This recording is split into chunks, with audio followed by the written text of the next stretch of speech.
Asalaamu calaykum saxaabta kusoo dhawaada muuqaalkeena maanta waxaan ku qaadan doonaa 10 sentence ama 10 jumladood. Jumladda horeysa waxay tahay what is this? What is this? What is this? Waa maxay kani?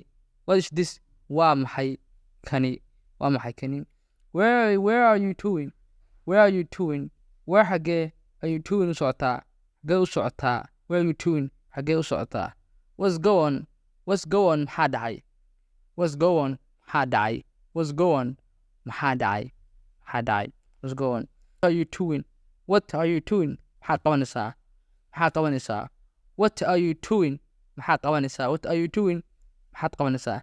Let me see an arko. Let me see an arko. Let me see an arko. Qofaad lacag soo dir, wuxuu kaloo kuu diray. Waxaa leedahay please let me see an arko. Let me see an arka leedahay. Haye, by the way, tan kale, by the way, tan kale. For example, by the way, teeda kale, where are you from? Xagee ka timaada adiga? You look like African. Waxaa u egtahay Afrikaan buu egtahay.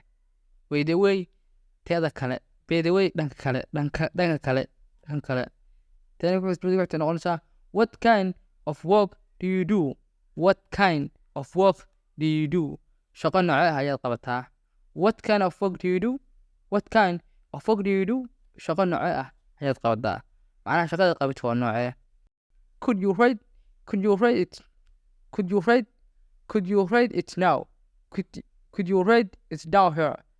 Could you write it down here? Could you write down here? Ma ku qori kartaa halkan? Ma ku qori kartaa please? Could you write it down here? Halkan ku qori kartaa? Halkan ku qori kartaa? How are you doing? Sidee tahay? How are you doing? Sidee tahay ama fiican tahay? Same as usually. La mid ah sida caadiga ah. La mid ah sida caadiga ah. La mid ah. Same la mid ah as usually sida caadiga ah. La mid ah sida caadiga ah. Same as usually. Intaas iyo 10 salaamu calaykum waraxmatullaahi wabarakaatuh.